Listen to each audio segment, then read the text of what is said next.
दोस्तों नमस्कार, मैं मनु पवार। स्वागत है आपका मेरे YouTube चैनल पर। वैसे तो चुनावी घोषणा पत्रों की अब कोई ज्यादा अहमियत रह नहीं गई है। इसके बावजूद जो चुनाव के मौसम में राजनीतिक दल जो है वो घोषणा पत्र जारी करते हैं, चाहे वो रस्मी तौर पर ही जारी करें, लेकिन करते हैं। उत्तराखंड चुनाव में जो दो बड़े पॉलिटिकल प्लेयर हैं, बीजेपी और कांग्रेस, दोनों ने अपने अपने घोषणा पत्र जारी किए हैं चुनाव से कुछ दिन पहले। इन घोषणा पत्रों में पहाड़ के लिए, उत्तराखंड के लिए क्या बड़ी बातें हैं और उत्तराखंड की आकांक्षाओं पर, उत्तराखंड के सवालों पर, उत्तराखंड के मसलों पर ये घोषणा पत्र कहां ठहरते हैं, ये मैं आपको बिंदुवार इसके हाइलाइट्स बताने जा रहा हूं। तो ये वीडियो आप आखिर तक जरूर देखिएगा।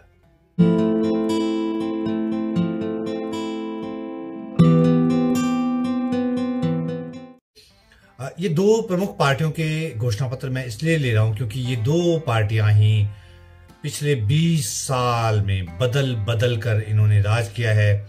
2 साल एक अंतरिम सरकार थी, लेकिन कुल मिला के 22 साल राज किया है अदल बदल के दोनों पार्टियों ने। तो दोनों पार्टियों के घोषणा पत्र में उत्तराखंड के सवाल कहां आए हैं, क्यों, किस ढंग से आए हैं, वो मैं आपको दिखाता हूं बिंदुवार। सबसे पहले मैं आपको बीजेपी का घोषणा पत्र दिखाता हूं, जो कि सत्ताधारी दल है और जिसको कि 2017 में प्रचंड बहुमत मिला था।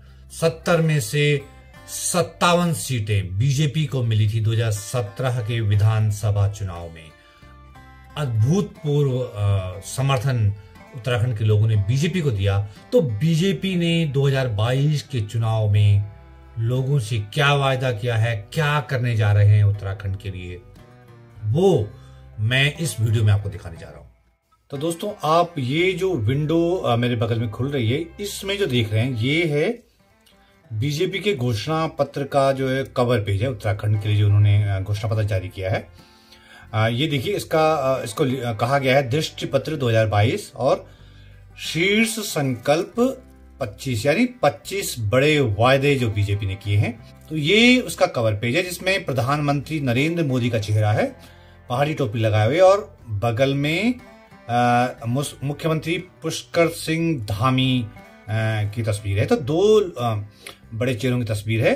और अब मैं बिंदुवार आपको बताने की कोशिश करता हूं कि इन बड़े वायदों में क्या क्या बातें कही गई हैं, पहाड़ के जो सवाल हैं, पहाड़ की जो चिंताएं हैं, वो कहां कहां है, किस रूप में है, वो आपको बताता हूं बीजेपी के घोषणा पत्र में।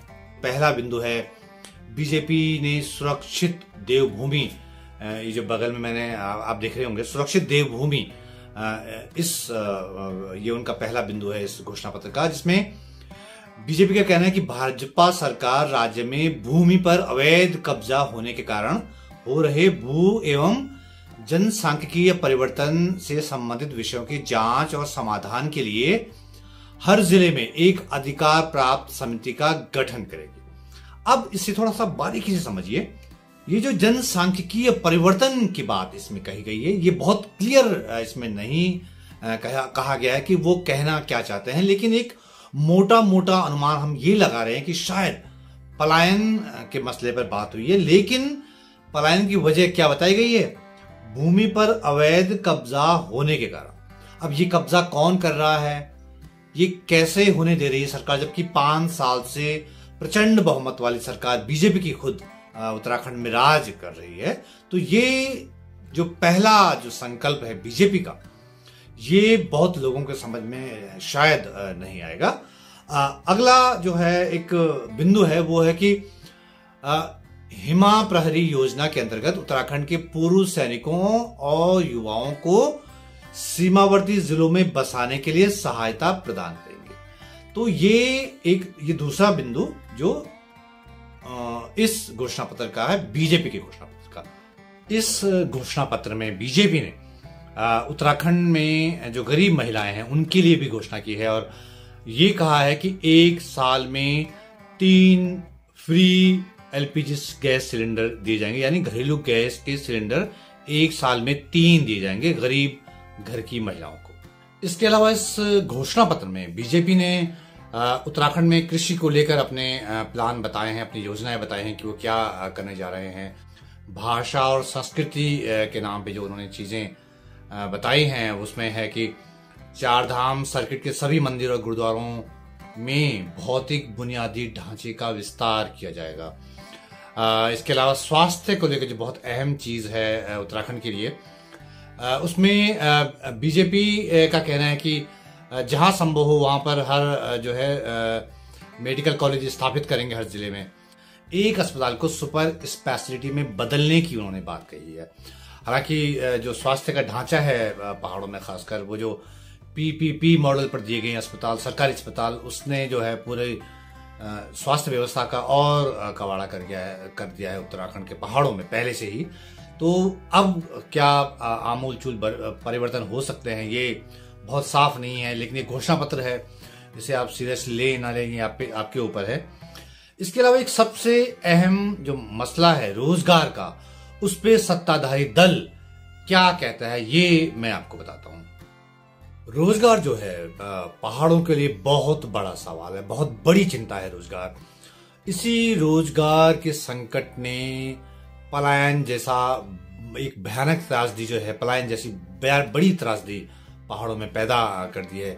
गांव के गांव खाली हो रहे हैं रोजगार के सवाल पर। तो रोजगार के सवाल पर सत्ताधारी दल के पास क्या प्लान है, उसने अपने घोषणा पत्र में इसका जिक्र किया है।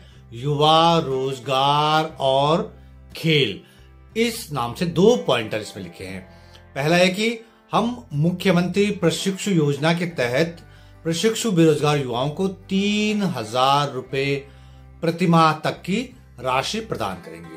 यानी जो ट्रेंड लोग हैं, जो लड़के हैं, यूथ हैं, बेरोजगार हैं, लेकिन उनको 3,000 रुपए प्रतिमाह मिलेगा, एक तरह का बेरोजगारी भत्ता।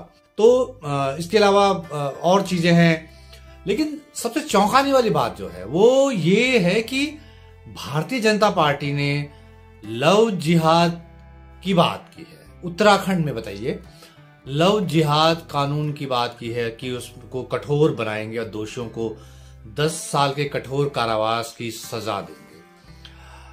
आप समझ सकते हैं कि प्रायोरिटी में क्या है, चुनाव की प्रायोरिटी में क्या है, उत्तराखंड राज्य की जो तवज्जो किन मुद्दों को दी गई है, प्राथमिकता किन मसलों को दी गई है। लव जिहाद उत्तराखंड में जो है बहुत से सवाल है, रोजगार का सवाल है, पलायन का सवाल है, स्वास्थ्य का सवाल है, जो कि हाल में घटनाएं आपने देखी होंगी कि जो है डंडी पे ले जा रहे हैं पैदल कई किलोमीटर, और प्रसव रास्ते में हो जा रहे हैं, सड़कों पे हो जा रहे हैं, खेतों में हो जा रहे हैं। तो ये जो प्रायोरिटी है वो इस घोषणा पत्र में कहीं उसकी गंभीरता दिखी नहीं है। बाकी घोषणा पत्र पब्लिक के सामने है, वो अपने हिसाब से इसको व्याख्यायित कर सकती है, अपने हिसाब से उसके अर्थ निकाल सकती है। बड़ी बड़ी योजनाओं की बात है, लेकिन जो बुनियादी सवाल है वो अभी इस घोषणा पत्र में, बीजेपी के घोषणा पत्र में गायब है। राजधानी का मसला, गैरसैंण का मसला बिल्कुल गायब है। पलायन कैसे रुकेगा ये बहुत क्लियर इस घोषणा पत्र में नहीं है। भूमि कानून जो बीजेपी की सरकार में जिसको हल्का किया गया है, जिसकी जो है जो तेवर थे उस भूमि कानून को, उसको खत्म कर दिया गया है। उस भूमि कानून की बहाली या उसको सख्त कैसे बनाया जाएगा, बीजेपी के इस घोषणा पत्र में इसका कोई जिक्र नहीं है। अब आते हैं कांग्रेस के घोषणा पत्र पर। कांग्रेस पार्टी ने भी एक बहुत लंबा चौड़ा घोषणा पत्र जारी किया है, करीब 68 पेज का घोषणा पत्र है, जिसमें हालांकि घोषणा पत्र शुरू जो है 17 पेज के बाद होता है। तो लेकिन उसमें ये लगता है कि बहुत सारा होमवर्क किया गया है। हालांकि मैं फिर कह रहा हूं कि घोषणा पत्र तो घोषणा पत्र है, वो कभी लागू हो पाता है, नहीं हो पाता है, ये सब लोग जानते हैं। लेकिन कांग्रेस के घोषणा पत्र में अहम बातें क्या है, जैसे रोजगार की बात उन्होंने की है। उन्होंने कांग्रेस ने कहा है कि वो सरकारी नौकरियों पर लगी रोक को तत्काल हटाएगी, और जो खाली पड़े पद हैं, रिक्त पद हैं, उनमें जो है 1 साल के भीतर भर्तियां की जाएंगी। ये रोजगार के सवाल पर कांग्रेस ने कहा है। ये जो आप विंडो में बगल में देख रहे हैं, ये कांग्रेस का घोषणा पत्र है, और इसमें लिखा है कि क्लास 4 की रिक्तियों को पुनः भरा जाएगा। ये इसमें जिक्र किया गया है। बहुत सारी नौकरियों की इसमें बात है।